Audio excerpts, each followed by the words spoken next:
प्राचीन काल में गोदावरी नदी के निकट एक नगर में एक राजा राज्य किया करते थे। राजा की 12 लड़कियां थीं। सभी लड़कियां बहुत ही सुंदर थीं।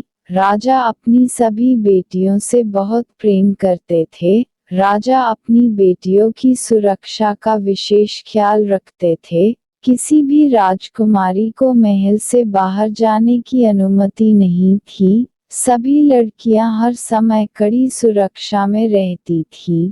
कुछ सैनिक हर समय उनके आसपास रहते थे, उन पर किसी तरह का खतरा न आ सके। राजा ने अपनी बेटियों के रहने की व्यवस्था एक ही कमरे में कर रखी थी। रात में उनके सोने के लिए जाते ही वह कमरा बाहर से बंद कर दिया जाता था, इससे कोई भी लड़की कमरे से बाहर न निकल सके और ना ही कोई उनके कमरे में प्रवेश कर सके। कमरे के बाहर पहरेदार तैनात रहते थे। लेकिन इतनी सुरक्षा के बाद भी जब राजा सुबह राजकुमारियों से मिलते तो उनके जूते फटे हुए होते थे। फटे हुए जूते देखकर राजा हैरान रह जाते थे। पूछने पर राजकुमारियां कहती कि मुझे नहीं पता कि मेरे जूते कैसे फट गए। हर दिन राजकुमारियों के लिए नए जूते लेने पड़ते थे। प्रतिदिन राजकुमारियों के जूतों का फट जाना राजा के लिए एक रहस्य बन गया था। राजा चाहते थे कि इस रहस्य का पर्दाफाश हो, इसलिए राजा ने कई प्रयास किए, लेकिन सफल नहीं हो सके। आखिर में राजा ने अपने राज्य में यह घोषणा करवा दी कि जो व्यक्ति 3 दिनों में राजकुमारियों के जूते फटने के कारण का पता लगा लेगा, उसका विवाह उसकी मनपसंद राजकुमारी से करवा दिया जाएगा। उसके साथ राजा का उत्तराधिकारी भी घोषित कर दिया जाएगा। लेकिन इस कार्य में असफल रहने पर उसका सिर धड़ से कलम कर दिया जाएगा। यह घोषणा पड़ोसी राज्यों तक भी पहुंची और पड़ोसी राज्यों के राजकुमार इस रहस्य का पता लगाने राजा के पास आने लगे। राजा उन्हें राजकुमारियों के कक्ष के साथ वाले कक्ष में ठहराता ताकि उन्हें निगरानी करने में कोई असुविधा न हो। लेकिन रात होते ही राजकुमार गहरी नींद में सो जाते थे और सुबह होने पर देखते कि राजकुमारियों के जूते फटे हुए हैं। कई राजकुमारों ने इस रहस्य का पता न लगा पाने के कारण अपने प्राण देने पड़े थे। अब राजकुमार भी अपने प्राणों के भय से इस रहस्य का पता लगाने से डरने लगे। राजा भी रहस्य का पता लगाने में निराश हो गए। उस राज्य के एक गांव में एक निर्धन युवक रहता था। एक दिन जब उसने राजा की घोषणा सुनी तो वह राजकुमारी से विवाह के सपने देखने लगा। उसने सोचा कि गरीबी में जीवन यापन करने से अच्छा है कि इस रहस्य का पता लगाया जाए। सफलता मिली तो राजकुमारी से विवाह के साथ साथ राज्य का उत्तराधिकारी भी बनूंगा, वरना इस गरीबी के जीवन से तो मृत्यु ही भली है। अगले दिन उसने एक पोटली में कुछ रोटियां बांध ली और पैदल ही राजमहल की ओर निकल पड़ा। बिना रुके वह चला जा रहा था। शाम तक उसे किसी भी हालत में राजमहल पहुंचना था। चलते चलते दोपहर हो गई और उसे भूख लगी थी। वह थक भी चुका था। उसने एक पेड़ के नीचे भोजन करने और विश्राम करने के लिए बैठ गया। लेकिन जैसे ही उसने खाने के लिए पोटली खोली, एक वृद्ध औरत वहां आ गई और उसने उससे खाना मांगा। वह युवक भूख से बेहाल था, लेकिन दयावश उसने अपनी सारी रोटियां उस महिला को दे दी। रोटियां खाकर वह औरत तृप्त हो गई और उसने युवक को ढेर सारा आशीर्वाद दिया। पूछने पर युवक ने उसे बताया कि वह राज्य की 12 राजकुमारियों के जूते फटने के रहस्य का पता लगाने जा रहा है। तब उस औरत ने उसे एक टोपी दी और बोली, बेटा, ये कोई साधारण टोपी नहीं है, ये एक जादुई टोपी है। इसे तुम जब भी पहनोगे अदृश्य हो जाओगे। हो सकता है ये तुम्हारे काम आए। और हाँ, मेरी एक बात याद रखना, यदि राजकुमारियां तुम्हें कुछ भी खाने पीने को दे तो उसे मत खाना। टोपी लेकर युवक ने उस औरत से विदा ली और महल की ओर चल दिया। शाम होने तक वह महल में पहुंच गया।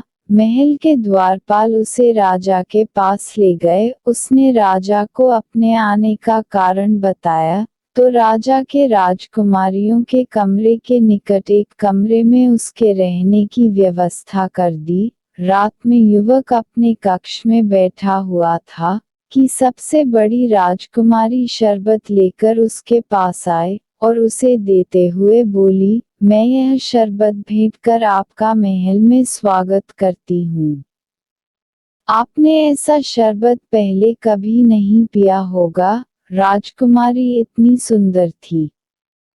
युवक उसे देखकर कुछ कह ही नहीं पाया और बूढ़ी औरत द्वारा दी गई चेतावनी भूल गया। शरबत का गिलास हाथ में लेकर वह उसे एक ही झटके में पी गया। राजकुमारी मुस्कुराते हुए चली गई।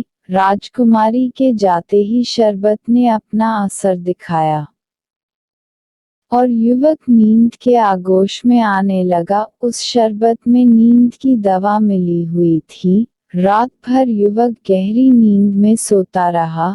सुबह उठकर जब वह राजा के पास गया तो उसे पता चला कि 12 राजकुमारियों के जूते फटे हुए हैं।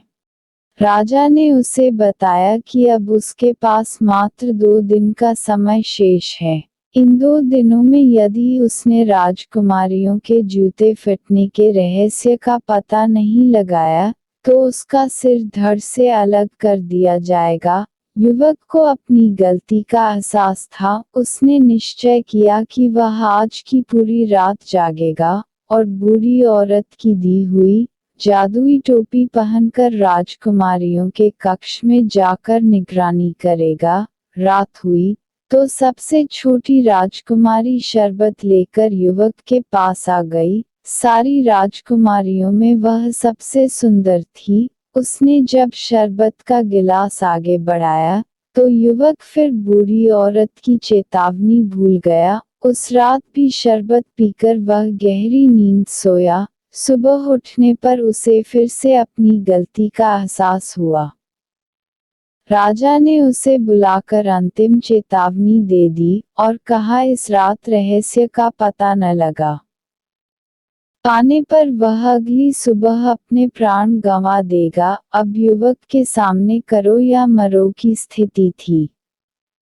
उसे उस रात हर हाल में जागना था और राजकुमारियों के जूते फटने के रहस्य का पता लगाना था। रात में फिर से छोटी राजकुमारी शरबत लेकर उसके पास आई, लेकिन इस बार वह सावधान था। उसने शरबत का गिलास ले तो लिया, लेकिन पिया नहीं। राजकुमारी के जाने के बाद उसने शरबत खिड़की से बाहर फेंक दिया। शरबत न पीने के कारण इस बार उसे नींद नहीं आई। देर रात वह औरत की दी हुई जादुई टोपी पहनकर 12 राजकुमारियों के कमरे में चला गया। जादुई टोपी के कारण वह अदृश्य था।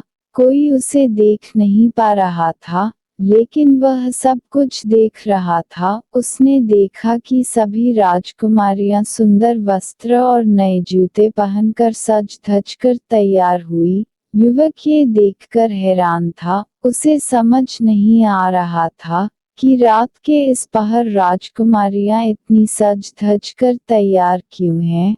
तभी सबसे बड़ी राजकुमारी सबसे छोटी राजकुमारी से बोली, जाओ जाकर पता तो करो कि वह युवक सोया है या नहीं। छोटी राजकुमारी युवक के कक्ष की ओर की दीवार पर कान लगाकर खड़ी हो गई और उसके खर्राटे सुनने की कोशिश करने लगी।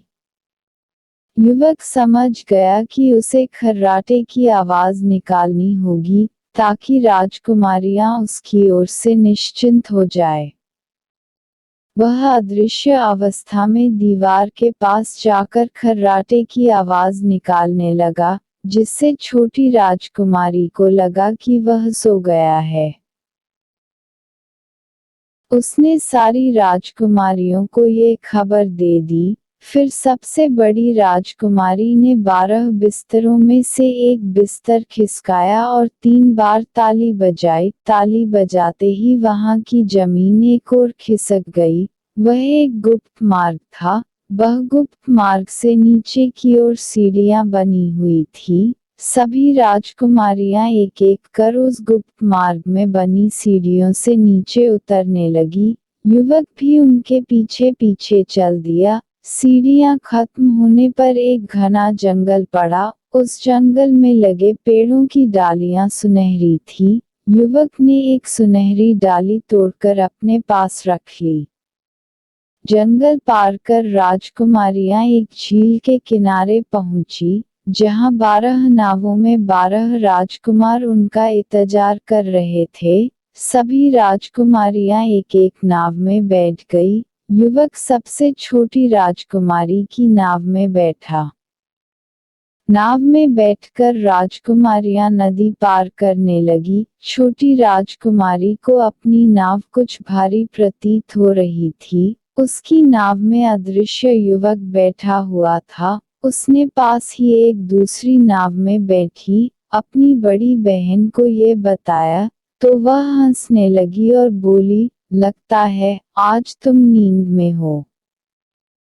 फिर छोटी राजकुमारी कुछ नहीं बोली। कुछ ही देर में नाव नदी पार पहुंच गई। सभी राजकुमारियां राजकुमारों के साथ नाव से उतरी और आगे बढ़ने लगी। कुछ ही दूर रोशनी से जगमगाता एक शानदार महल था। उस महल में संगीत गूंज रहा था। सभी राजकुमारियां महल के अंदर चली गई। युवक भी पीछे पीछे महल में चला गया। वहां उसने देखा कि कई युवक और युवतियां एक साथ नृत्य कर रहे हैं। राजकुमारियां भी राजकुमारों के साथ नृत्य करने लगी। युवक को अब 12 राजकुमारियों के जूते फटने के रहस्य को समझ आ चुका था। वह एक किनारे पर खड़ा होकर सबको नृत्य करते देखने लगा। थोड़ी देर बाद उसे भूख लगने लगी। उसने देखा कि उस कक्ष के एक किनारे पर रखी मेज पर ढेर सारे पकवान सजे हुए हैं। उसने एक मिठाई उठाई और अपने मुंह में डाल ली। उसी समय सबसे छोटी राजकुमारी की नजर उस ओर चली गई, और उसने मिठाई को हवा में उड़ते और गायब होते देख लिया। यह देखकर वह डर गई। वह सबसे बड़ी राजकुमारी के पास गई और यह बात बताई, तो वह बोली, लगता है तुम आज खुली आंखों से सपने देख रही हो।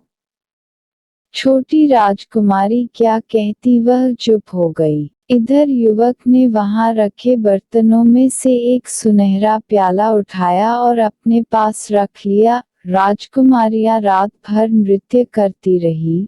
फिर सुबह होने से पहले ही उस महल से निकलकर नाव में बैठकर नदी पार कर जंगल से होते हुए सीढ़ियां चढ़कर गुप्त द्वार से अपने शयन कक्ष में आ गई। युवक भी उनके पीछे पीछे वापस आ गया। कुछ देर में ही राजा का बुलावा आ गया। जब वह दरबार पहुंचा, तो 12 राजकुमारियां भी वहां उपस्थित थीं। उनके जूते फटे हुए थे। राजा ने उस युवक से पूछा, क्या तुमने राजकुमारियों के जूते फटने का रहस्य पता लगाया है? यदि नहीं, तो अपनी अंतिम सांसें ले लो। युवक बोला, महाराज, मैंने इस रहस्य के बारे में पता लगा लिया है। और उसने रात की पूरी घटना राजा को बता दिया। प्रमाण स्वरूप उसने जंगल में पेड़ से तोड़ी सुनहरी डाली और महल से उठाया सुनहरा प्याला राजा के समक्ष पेश किया। राजा ने जब राजकुमारियों से इस बारे में पूछा, तो उन्होंने भी ये बात स्वीकार कर ली। राजकुमारियों के जूते फटने का रहस्य उजागर हो चुका था। राजा ने अपना वचन निभाते हुए युवक से पूछा कि वह किस राजकुमारी से विवाह करना चाहता है। युवक ने सबसे छोटी राजकुमारी से विवाह की इच्छा जताई। राजा ने युवक का विवाह सबसे छोटी राजकुमारी से करवा दिया और उसे अपना उत्तराधिकारी घोषित कर दिया। इस तरह अपनी नेकदिली और निडरता से एक साधारण युवक उस राज्य का उत्तराधिकारी बन गया। वह युवक सबसे छोटी राजकुमारी के साथ महल में ही सुखपूर्वक रहने लगा।